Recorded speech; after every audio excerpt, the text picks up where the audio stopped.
They're in the gate. They're off. It's Leisure Wear for the lead. Now, Liberal take it right away by the stands for the first time. It's Liberal Lady with Highlands into second. Leisure Wear followed by Rose Maddox. Hang the Moon, and you're one there. Liberal Lady, ears prick, curving around the clubhouse turn, less than a length. Highlands stalking in second. Leisure Wear followed by Hang the Moon. Then it's Rose Maddox, 4.5 lengths away from the lead, and your one there is sixth and last. Liberal Lady has the lead, in front by 3/4 of a length. Highlands is up alongside in second. Leisure Wear is next in third. Then it's Hang the Moon by 2.5. Rose Maddox, and your one there moves up on the inside of Rose Maddox. Liberal Lady in front at a big price by nearly 2 lengths. It's Liberal Lady in front. On the inside, Leisure Wear. Highlands is on the outside. Hang the Moon waits for her cue. She's only 2.5 or 3 away from the lead. And now Rose Maddox switches to the outside as they turn for home. And the field tightens up with Liberal Lady. Here comes Rose Maddox. Here comes Hang the Moon. They are in the stretch. Hang the Moon and Rose Maddox. Hang the Moon in front. Rose Maddox, Leisure Wear in the middle of the track. You're one there. It's Hang the Moon. Hang the Moon, and you're one there. And Leisure Wear, Hang the Moon coming onto the wire. Leisure Wear, you're one there. Hang the Moon, new to California, is the winner after a 10-month layoff, a length and a half. You're one there, Leisure Wear.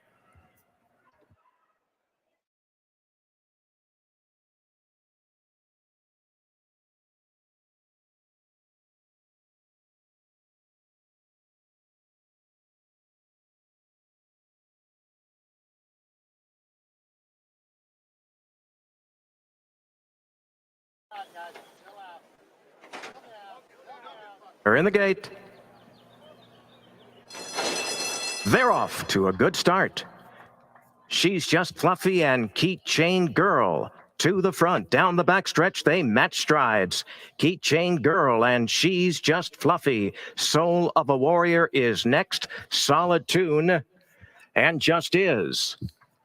Nearing the quarter, Keychain Girl rides that rail in front by just a neck. She's Just Fluffy, Soul of a Warrior, crying out for room. Just Is. Solid Tune.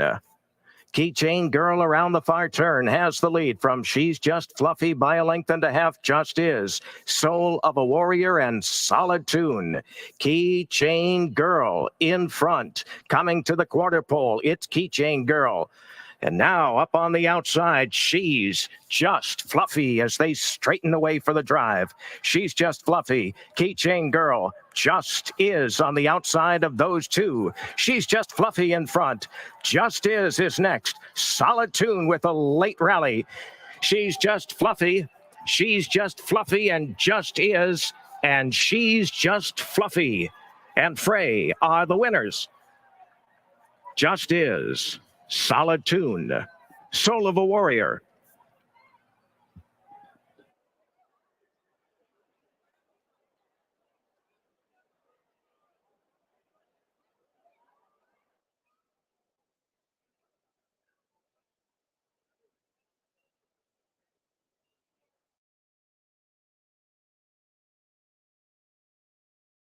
In the gate.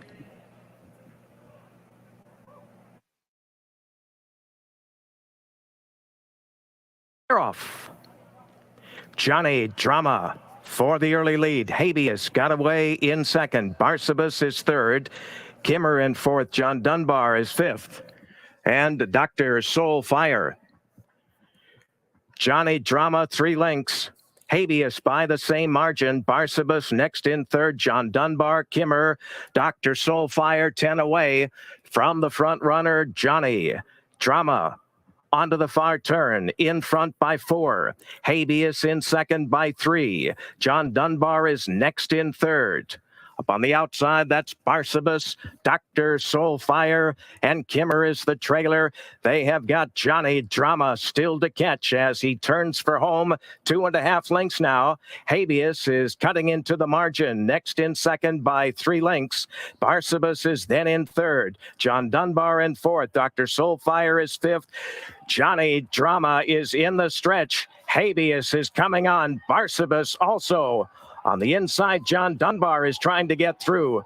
Now, new leader, Habeas, Johnny Drama, Habeas. On the outside, Barsabas, Habeas, Barsabas, Habeas, Barsabas. Got it.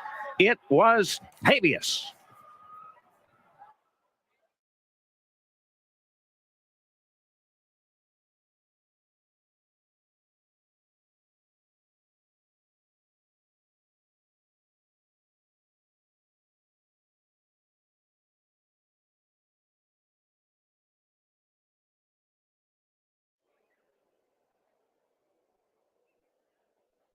They're in the gate. They're off.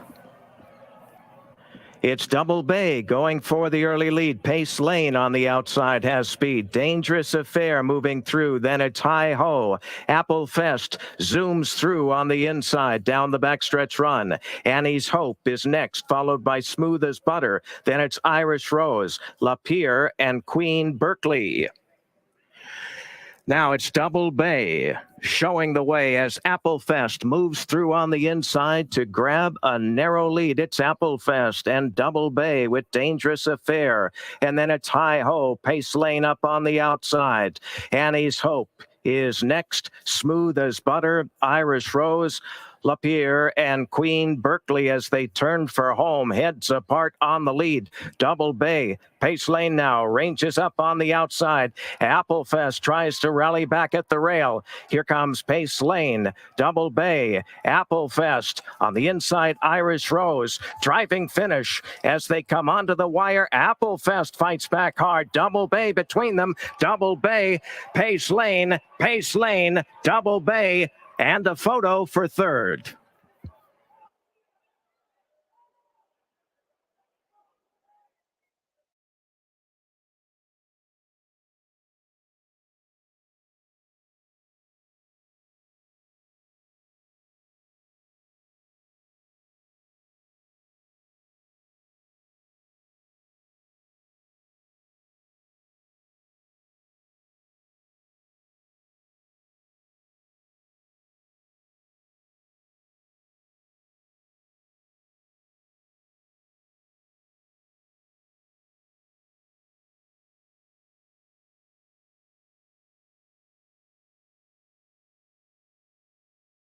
Journey. They're in the gate.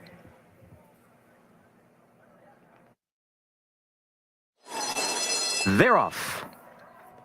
Sunrise Journey breaks in front. Devil Among Us and Tom Horn second and third. Now Disobey rallies through. Soul of Midnight in a closely bunched field, and Chicks Dig It is last. Sunrise Journey and Disobey go heads apart on the lead, heading for the far turn. Now it's Disobey in front. Sunrise Journey is next in second. Tom Horn is then in third. Chicks Dig It fourth. Soul of Midnight is fifth.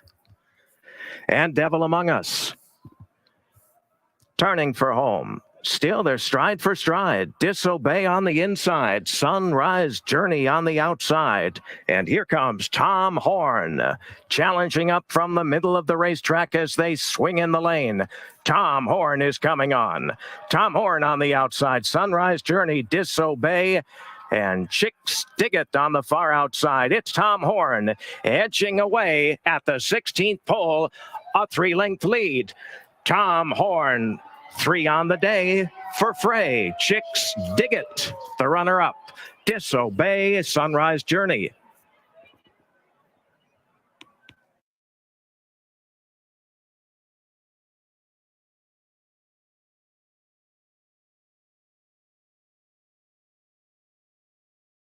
There are no changes in the 7th race. This one's at 1.25 miles on the Camino Real turf course.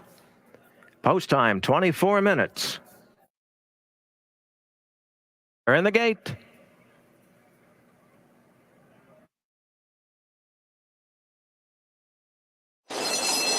They're off. It's Com C going for the early lead, but Dean Martini rushes through, crossing the dirt, and Dean Martini is going to set the pace with Com C second, then Crosby Beach is third. Man Among Men follows up next in fourth, with Maltese Falcon then in fifth. Hudson Ridge on the outside is next in sixth. Then it's Living Life and Carmelita's Man at the back of the pack. Dean Martini by the stands for the first time is the leader. Com C is up alongside, racing second by 2 lengths. Crosby Beach is third. Man Among Men as they go in pairs to the clubhouse turn. Next is Maltese Falcon. Then it's Hudson Ridge on the outside, Carmelita's Man, and Living Life. Dean Martini there by 1 length. Com C moves up a little bit closer, next in second. And there goes Hudson Ridge with an early move on the backstretch. Crosby Beach is fourth. Man Among Men is fifth. Maltese Falcon is sixth. Living Life is seventh. Carmelita's Man is eighth. Dean Martini in front by half length. Com C up alongside in second. Crosby Beach, Hudson Ridge, Man Among Men, Maltese Falcon, Living Life, Carmelita's Man. Dean Martini and Com C. Now it's Com C coming on to challenge for the lead as they turn for home. Hudson Ridge is racing outside in third. Crosby Beach is next in fourth. Man Among Men, Living Life up on the outside. Maltese Falcon, Carmelita's Man. They're in the stretch. And it's Com C. Com C is the leader and pulling away. Dean Martini is second. Maltese Falcon is gaining ground in the late stages, but Com C has scampered away. In the run to the wire, a length the best was Com C. Dean Martini, then Living Life ran third.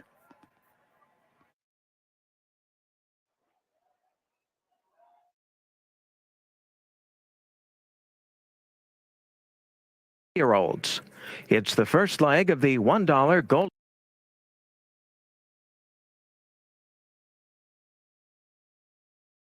In the gate. They're off. Scanify has speed. Miracle Mark and Parenting on the inside. Cornell got away fourth, and McVeigh trails. Scanify is on the outside. Parenting is right down at the rail. Miracle Mark is in between them. Then Cornell in fourth, and McVeigh taken to the outside. Now it's Parenting in front around the clubhouse turn. Scatify comes back for more, and they're heads apart. Miracle Mark is there. Now Scatify is the leader to the backstretch. Parenting, Miracle Mark, 3.5 lengths. McVeigh edges just a bit closer. Now Cornell on the inside. It's Scatify the leader in the backstretch run from Parenting. Scatify and Parenting, the Justifies. Running 1-2, a length back to Miracle Mark in third. There goes McVeigh, moving on the outside. And Cornell is back to fifth. Scatify and Parenting heads apart. Scatify half length. Parenting, McVeigh, Miracle Mark under a ride, and Cornell is the trailer.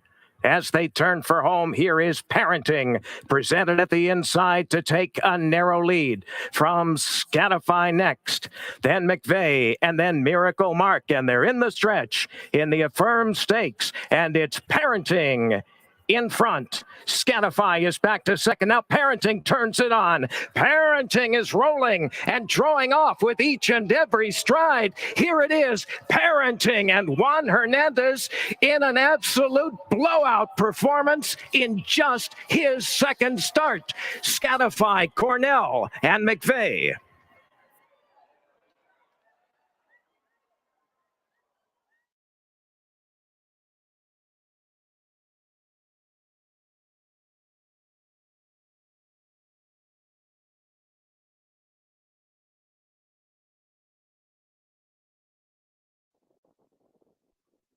Turn grit. They're in the gate. They're off. It's Western Grit and Capital Outlay for the early lead. Then Just a Graze moves up in the run down the backstretch. Capital Outlay and Just a Graze now with Western Grit next. A length and a half to BIG, followed by Splashed in Gold. Then it's Drive for Show. Wasting Aces on the inside. High Plains Drifter is next, followed by Keep It Coming racing on the outside as they head into the far turn. And that leader, Western Grit, ranging up on the outside. Capital Outlay at the rail. They are stride for stride by a length and a half or two as they turn for home. Now the inside runner, Capital Outlay, holding off Western Grit. Next is turning into the stretch, and it's Capital Outlay in front, and there is Just a Graze. Capital Outlay and Just a Graze. Just a Graze. BIG. BIG splitting those two. BIG, Capital Outlay, and Just a Graze. BIG on top.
Hi, everybody, and welcome to a very special Thursday card of racing here at the Great Race Place. We've got an excellent 9-race card, very challenging card. More importantly, a pick 6 carryover. Nobody hit it on Sunday, our last day of live racing. So the pick 6 carryover starts in race number 4, and it's $60,000 heading into today's pick 6. Our seminar guest today, he's hit multiple pick 6s, including one for $80,000. So who better to have on the seminar? His name, Skip Perry. Skip, welcome to the seminar. Happy Thursday. Thank you, TQ. Thank you for having me. I'm excited to do this, and I can't wait to hit that pick 6 today. You're kind of old school, though. You've done this a million times with Chappie on some of the preview shows that streamed online at San Diego. You're an old pro when it comes to this. I don't know about that, but I've done it a few times, and Chappie's had me on a few times, and I've been on with you a few times, so I really enjoy it. It's great to have you back here, Skip. Now, you were kind of born into racing. Your mom worked here in the Turf Club, and you had an unfortunate motorcycle accident at a relatively young age. And so in order to kind of recuperate and rehabilitate, you came to the racetrack, and all of a sudden it became your life. I'm sure you don't regret any moment of that. No, I do not. The only thing I regret is I learned how to read the racing form a little bit better than I learned how to do the school book. So it's all good. But yeah, I got in a bad motorcycle accident. My mom had to bring me to work because nobody was home to watch me. And so she loaded up the wheelchair, and off I went to work with her every day. Thank God that you were able to recover fully. Now, you talked about reading the racing form. What kind of handicapper are you? In other words, when you crack open the racing form, and I saw you print it off the computer, what things are you looking at? Like, particularly in baby races, are you looking at pedigree, workout analysis, inside steam? Kind of how do you evaluate a card? Of course, pedigree, but I've been a big fan of the workout reports, and not only reading them, but I've been watching a lot on XBTV myself, and I think I've become pretty good at it. So I think I got a pretty good opinion, and I love doing it, and I love that XBTV has them on the morning, has them on the show there. Exactly right. Now, I mentioned that you've hit multiple pick sixes, including one for $80,000. What's the key to hitting a pick six like that? In other words, are you looking to single a horse that's not obvious? In order for it to pay $80,000, it obviously has to go against the crowd. Like, sometimes ticket structure is more important than the actual selections. Do you spend a lot of time thinking about the ticket structure of a pick six? I do, but I'm not the best at it. I'll be the first to say that. What I try to do is I try to pick out a horse that I like the most and try to key. And then, of course, in that six-race sequence. In the six-race sequence. And then, of course, I always try to beat a race that I know that they could beat the favorites, because those are the ones, especially when they're very short morning line, that those are the ones that the general public's looking to single. So I'm trying to go against those if it's possible. We've got a couple of those today, including a Bob Baffert first-time starter, amongst others. I'm sure that baby will be a single on a lot of tickets. I do believe, though, that, however, he's going to be tough to beat, and I think you agree that would be Nooney, a first-time starter who cost $1.8 million.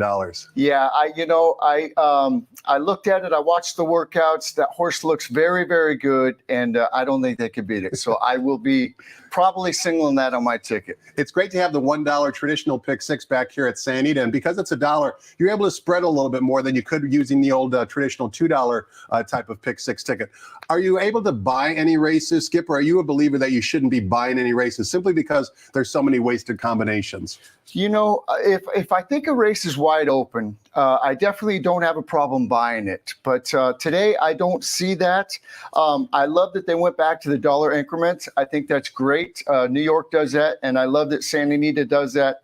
I wasn't a big fan of the 20-cent pick six. The rainbow pick six. Right. Yeah. This is a little more traditional, and I like it. On a scale of 1 to 10 on today's card, how difficult do you think the card is? We talked about Nooney maybe being not vulnerable, but are there some vulnerable favorites along the way? In other words, do you think it's an impossible card to handicap? Do you think it's going to be pretty straightforward? Like, where would you rank it in terms of comparing it to other cards this meet? I think it's going to be pretty straightforward. I do like a couple horses that are a little bit of a price, but nothing real crazy. I did a lot of work, so hopefully we're right. And I'm going to try to beat a few favorites, but I'm going to single another couple favorites. So we'll see how it goes. Besides doing some of the preview shows online here at Santa Anita Park with the host, Jeff Chapman, who's our Santa Anita VIP, it's easy for me to say, Santa Anita VIP player host, you also do a lot of things online as well. Talk to us about some of the things you do, with the radio show and things of that sort. You're the co-host every Saturday. Give yourself a little bit of a plug. Yeah, we do the Morning Line Sports Show every Saturday from 8 to 9 on AM 830 and at TML AM 830 if you're on social media. Chappie and I have been doing it for almost 10 years now and have a great time doing it. We have some great guests. Last week we had Eddie Olczyk, Game 1 of the Stanley Cup Finals, and of course the Belmont Stakes. So we enjoy doing that. Then I do a seminar on Fridays, usually with Gino Bacola and Chappie, and we go over the coast to coast or the late pick fives at Santa Anita. We have a great time, and they do a great job. You talked about Eddie Olczyk being the guest on the show last Saturday. He talked about how the Florida Panthers were going to win the Stanley Cup. You agreed with that assessment, and so far after 2 games, that's proven to be very prophetic. Yeah, he picked Florida in 5, and I didn't know how many games it would take for them to win. I just thought they were the more complete team. They were there last year. They got, top 9 forwards are very, very good. Even their fourth, center of lines are good. And top C Dick or easy for me to say. Exactly. Top 6 defensemen, all good. I think that experience last year did them a world of good, and they're just built for the playoffs.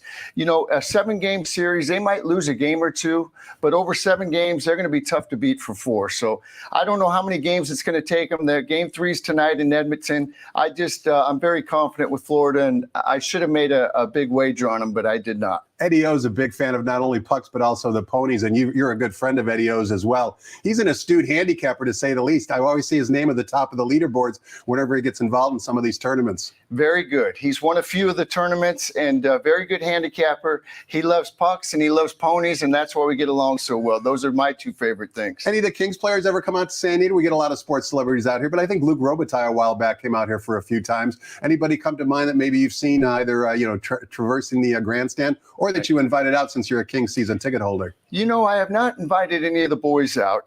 There's a guy named Michael Turry that works for the Kings. I invited him out. We haven't got together to. He's been here before, though, right? I've seen Michael around. He has been out here before, and it's funny because this is where I first met Eddie O.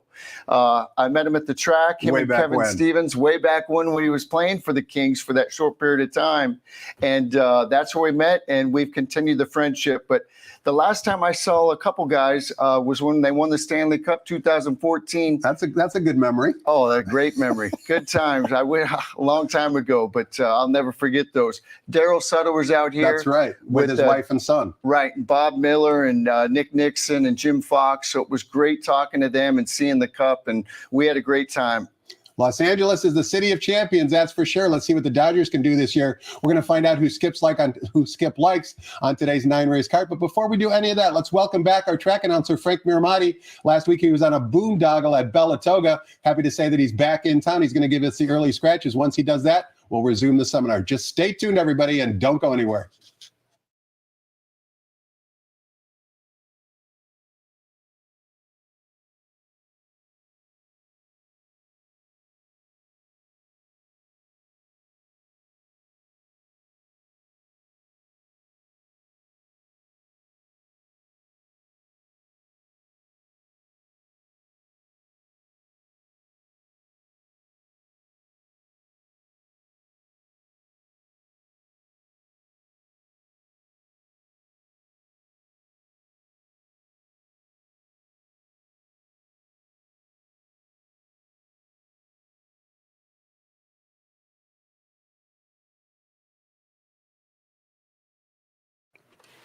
Good afternoon, ladies and gentlemen, and welcome to Santa Anita Park, the great race place. The track is fast. The turf course is firm with the rail on the turf out 20 feet. Here are the early changes.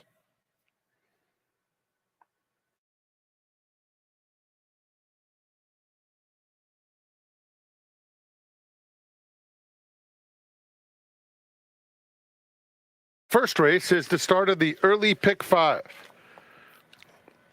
Number 4, El Ondeado, 2 pounds over. 5, Pablos Etoile, 3 pounds over. Scratch number 6, Treximo.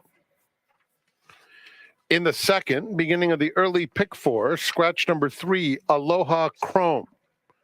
Aloha Chrome, number 3, out of race 2. There's no super high 5 in the third with the scratch of number 6, Grazed. Race 3, scratch number 6. The $1 pick 6 begins with the fourth race on races 4 through 9. We do have a carryover in the pick 6 of $60,770. Good luck in the $1 pick 6. No scratches or jockey changes in leg 1. Race 5 starts the $3 all-turf pick 3 as well as the 50-cent late pick 5, and there are no changes. In the 6, started the late pick 4, scratch 1, Kitty Marin. Scratch 3, McLean's Girl. 1 and 3 are out. Overweights, 2, Lady of Light, 2 pounds over, and 6, She's My Flame, 2 pounds overweight. No super high 5 in race 6. Turning to the 7th, no changes. In the 8th, scratch number 5, Bessie Coleman.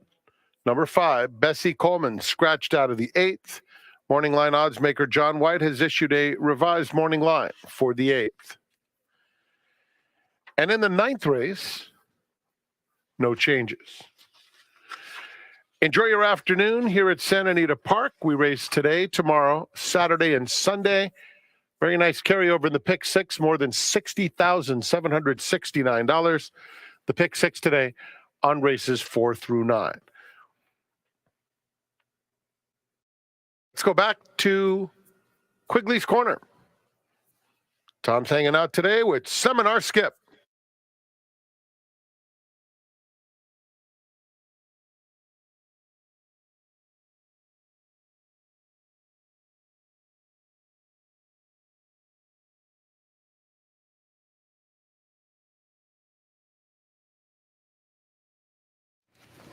Welcome back. We're talking horse with Seminar Skip. He's hit the pick six before, including one for a juicy $80,000. That's relevant today because we've got a pick six carryover of $60,000. Expectations are $500,000 of new money will be put into the pool, and certainly the pick six races are very challenging today, including the early pick five, Skip, which kicks off in race number one, where we're sprinting 5 furlongs on the turf course. The rails today are at 20 feet, and race one is a maiden special weight race for 2-year-olds. There is one scratch. Scratch the 6, Treximo, leaves us with a field of 7. The original morning line favorite was a filly Calbred running against open males. That was number 5, Pavel's Etoile. But the current betting choice at 2-1 is number 3, Snowdonia from the Dan Blacker barn. Little difficult race to handicap only because it's on turf and there's a lot of first-time starters. How'd you see the lid lifter? Well, the first race, I'm going to go with the 7 horse, Dr. Ruben M. Doug O'Neill trains this horse, and our buddy, the Delmar Group, owns it. This horse, I really like the way it's been working in the mornings, especially that June 8th and June 1st work. So he's going to be my top play. Showing some fight in the morning, showed some speed, and just keeps going. It's actually been working with outside horses, 7, the other O'Neill, Tis Happy, and has been outworking it. So Dr. Ruben M is going to be my top play. My second pick is going to be the 3, Snowdonia.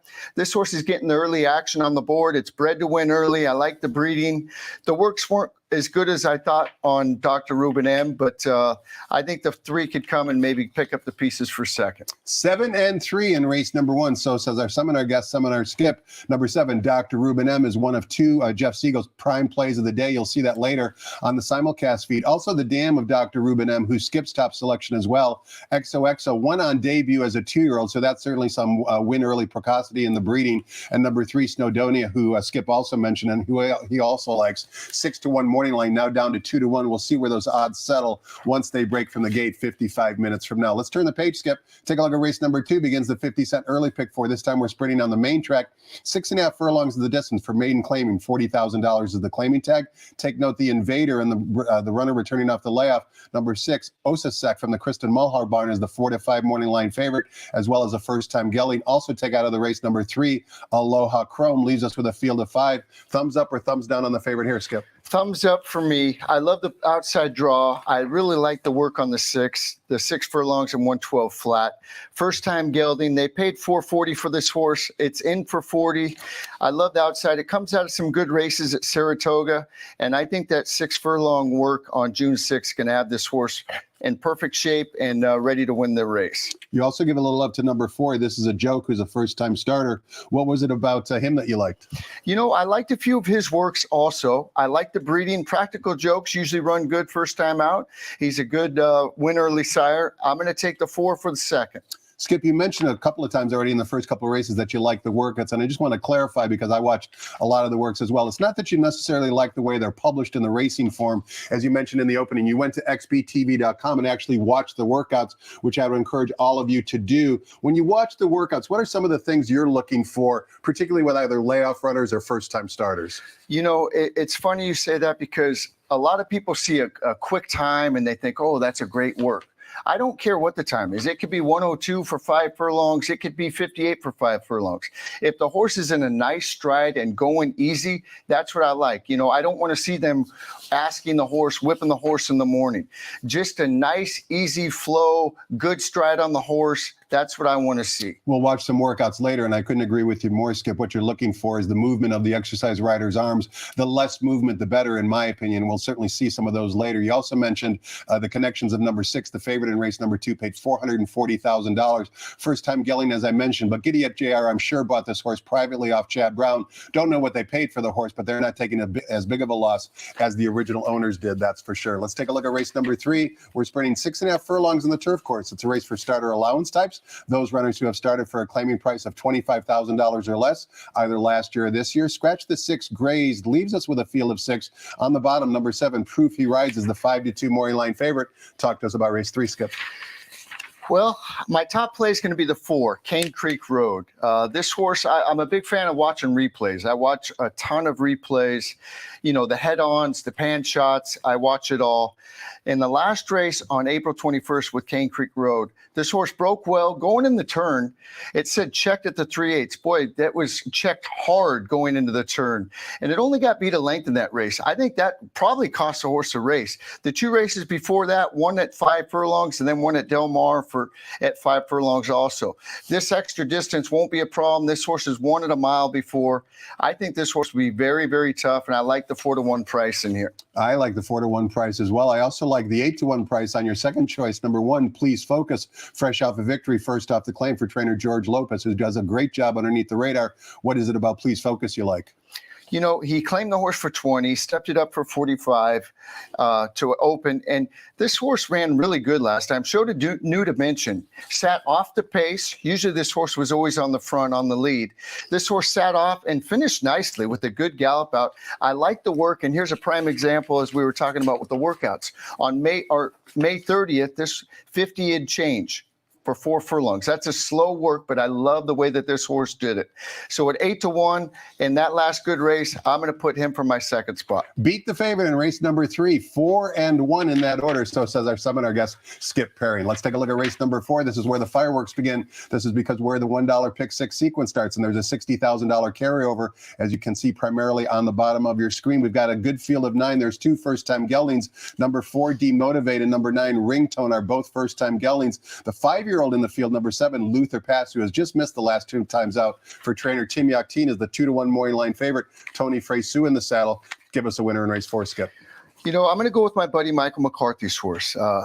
They paid $450 for this horse. I'm sure they're not too happy running for 20. Michael doesn't smile very often. I don't think he's smiling right now. No, he's not. But I tell you what, that horse didn't run as bad as that running line looks.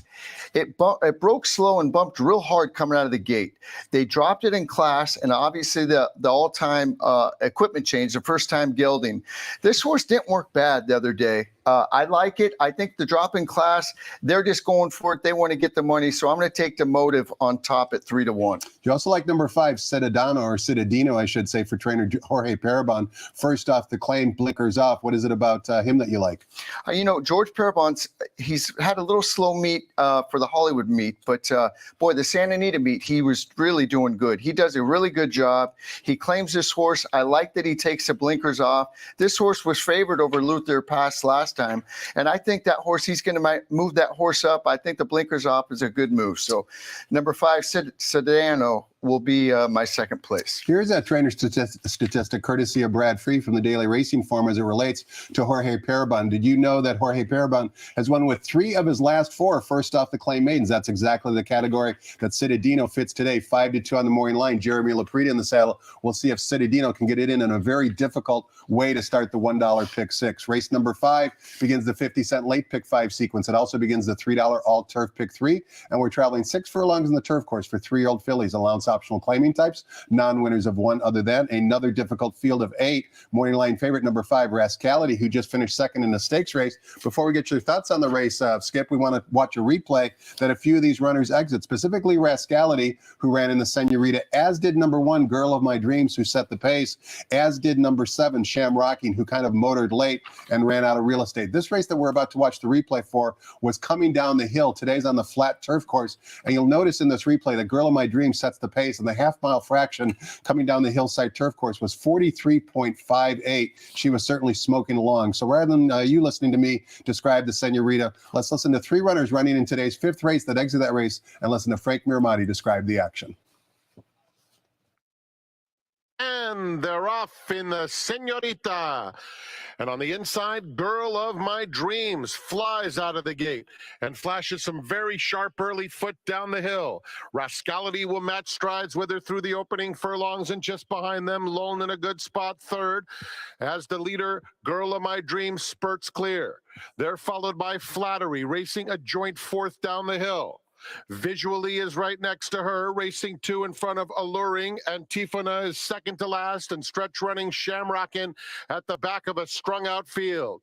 It's Girl of My Dreams with a 2-length lead. Rascality clearly into second. Visually moves up on the outside of Lone, who's down at the rail racing in fourth. Antifona 5 lengths off the pace. Alluring is in the pink silks. Inside of her comes Flattery, and it's a long way to Shamrockin'. Cross the dirt and turning for home. Girl of My Dreams. Lone takes aim and is coming after her in second. In the center of the course, Visually is running a big race, gaining ground with each and every stride. Here's Visually with a sustained bid. Rascality in between horses, Lone and Girl of My Dreams. It's a driving finish. Visually takes command late, and Visually just cruises away from them under Edwin Maldonado to win the Senorita. Skip, as you well know, race 5 on a 9-race card is a very key race because it's the last leg of the 50-cent early pick 5. It's also the first leg of the late pick 5, and also, of course, the second leg of the pick 6. So rather than just rely on that replay of the Senorita, let's also watch a workout for the comeback runner, the 3-year-old filly number 3, I Scream You Scream, who hasn't been seen since October 14th, adding Lasix today. This work we're going to show, courtesy of XBTV.com, was on June 7th, her most recent work, and she is going to be down on the inside in the red cap. And as you can see, and as we've been discussing, Skip, the exercise rider basically is not urging her to run at all. This is a rock solid time, a rock solid workout. She's going to be able to fend off her competitor on the outside here. But I just thought, although it's on the main track and this race is on the turf course, I thought this was an excellent workout finale, so to speak, for a runner returning off an October layoff. Yeah, I do too. I see the same thing.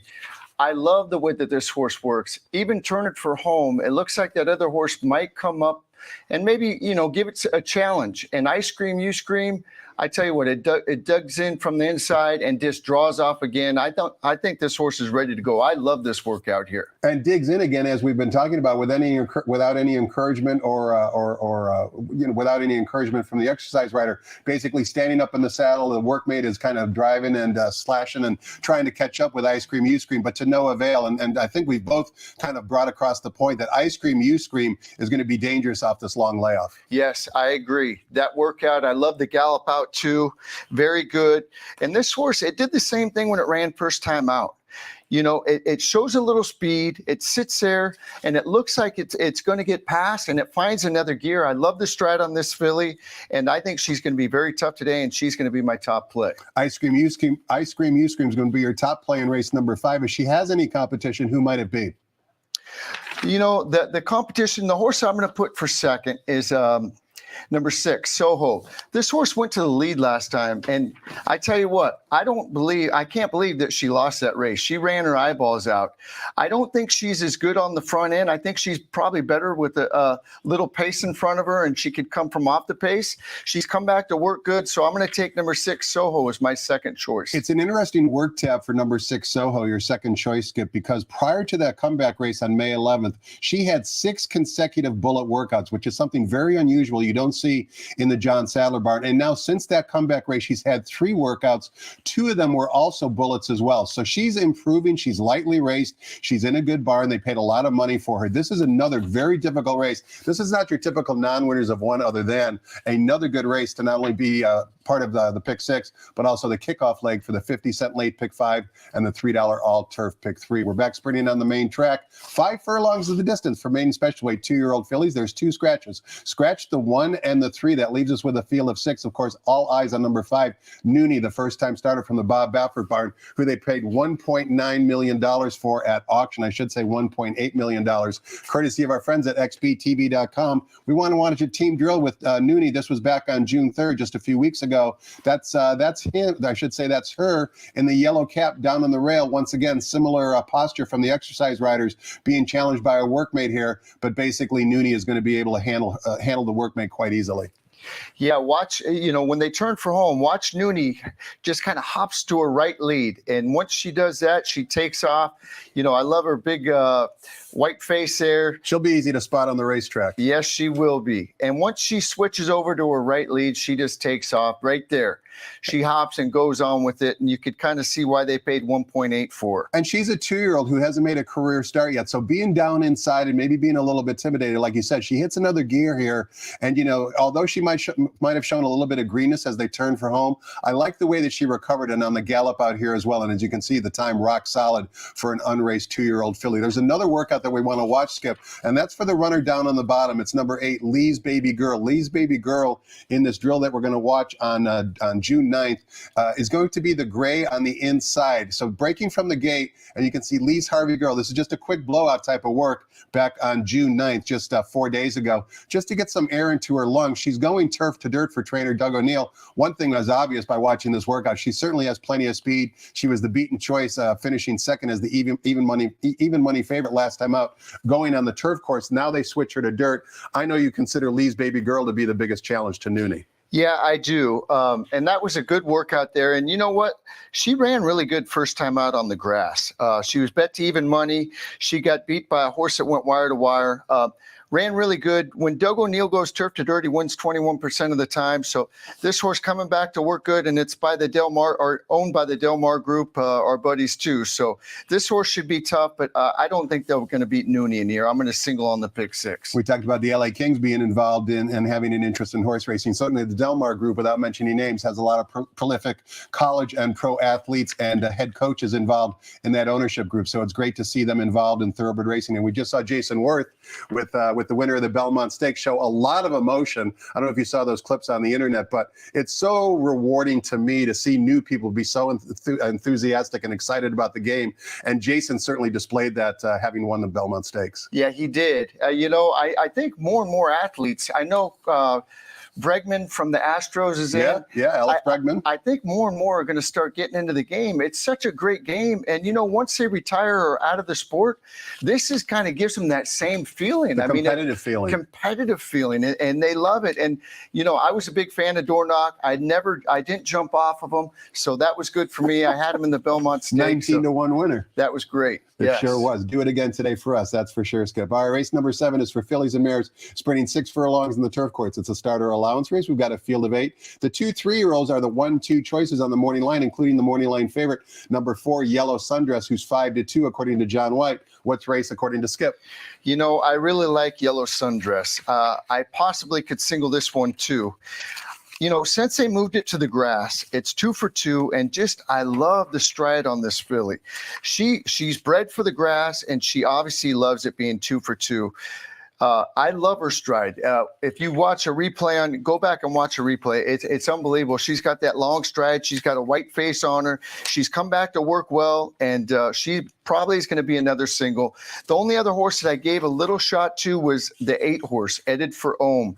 This horse loves the grass too. It won very nicely last out, May 3rd at Santa Anita. Come back to work well too. But I think the race goes through number 4, Yellow Sundress. And Headed for Ohm, as you can see, if you have the racing form in front of you, has 3 turf efforts. 2 of them sprinting on the flat turf surface, emerged victorious. Her only defeat in it was with a trouble trip, was coming down the hillside turf course. Today she returns to the flat to the flat turf course.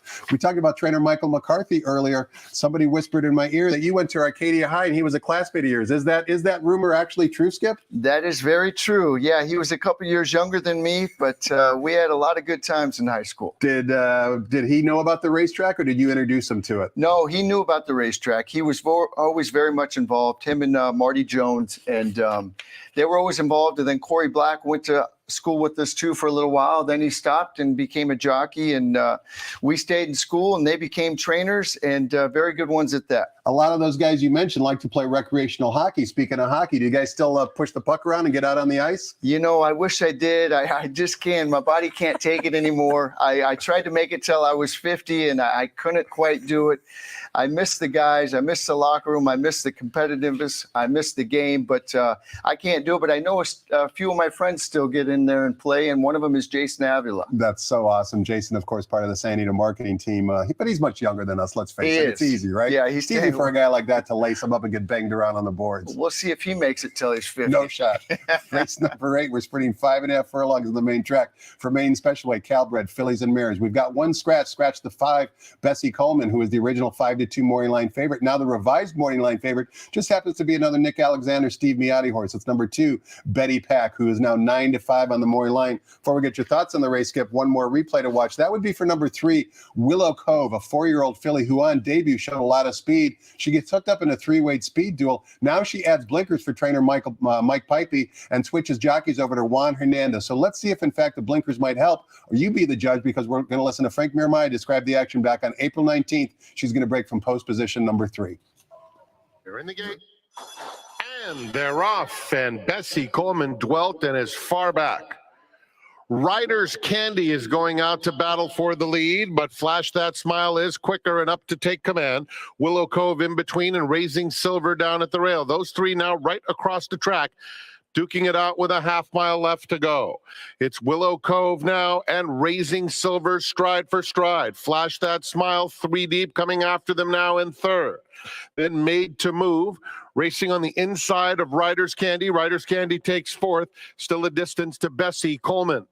They have a 1/4 mile to go. It's Willow Cove in between. Flash That Smile on the outside and Raising Silver at the rail. Ryder's Candy is fourth. They're at the top of the stretch. Willow Cove in between horses. Flash That Smile on the outside and Raising Silver battling bravely at the rail. Ryder's Candy is finishing well in the center of the racetrack. And down at the rail, Bessie Coleman. Absolutely amazing to be in this race. Past the 16th pole. Center of the track, Ryder's Candy. Ryder's Candy surges to victory.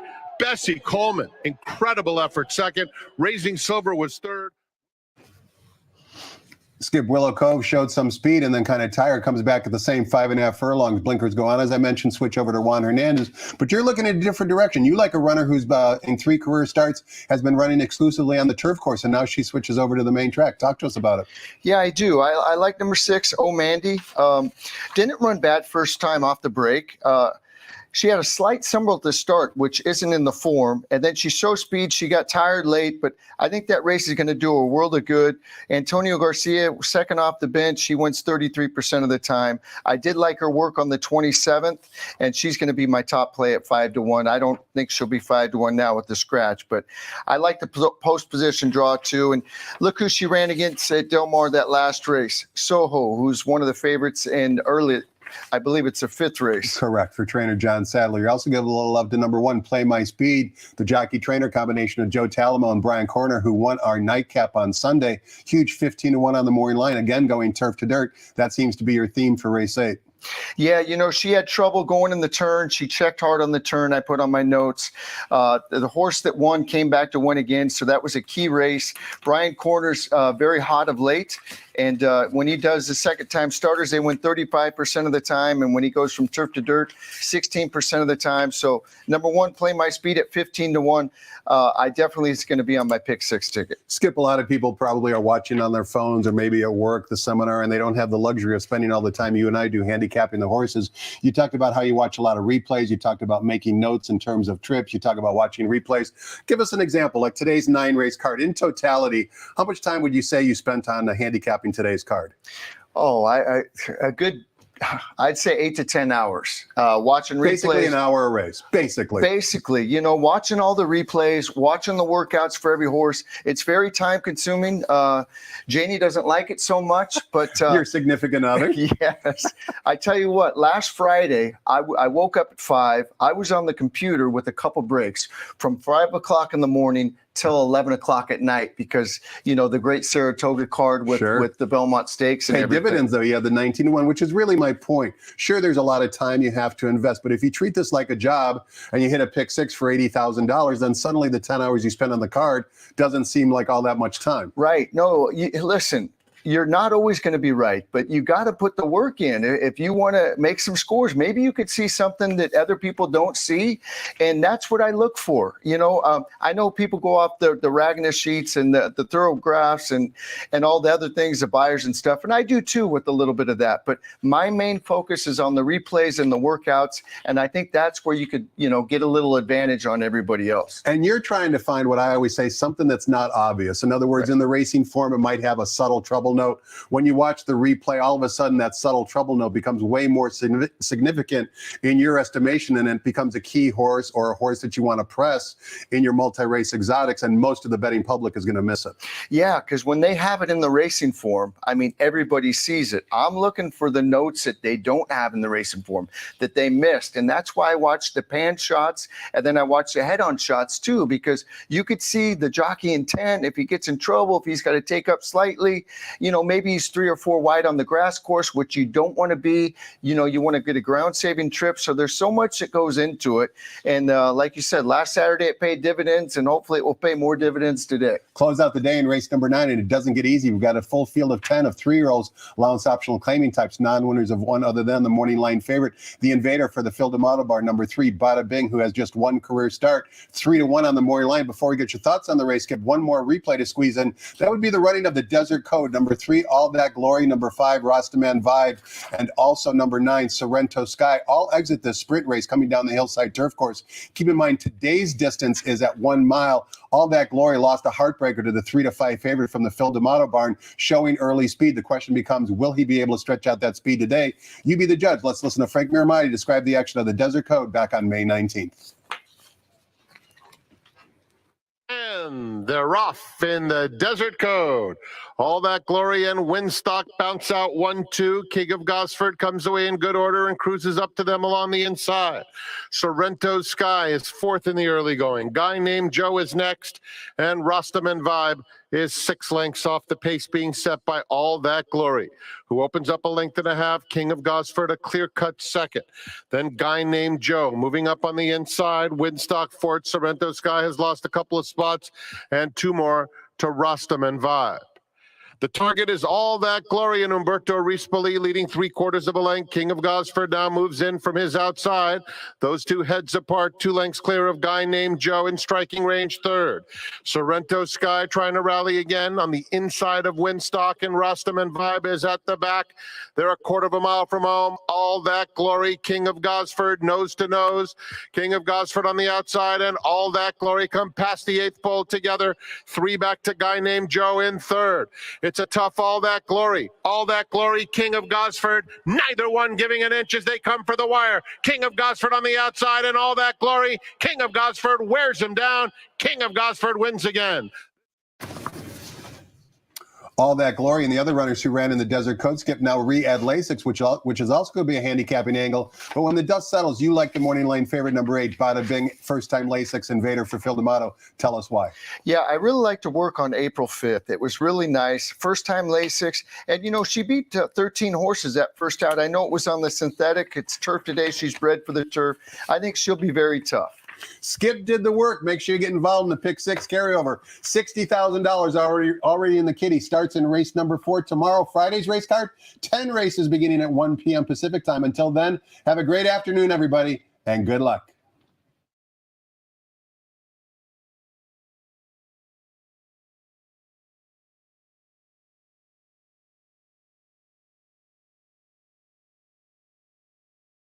Ladies and gentlemen, please rise for our national anthem.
Good afternoon and welcome to Santa Anita Park, the great race place where the track is fast and the turf is firm. The rail on the turf out 20 feet. Here's a reprise of the scratches and changes.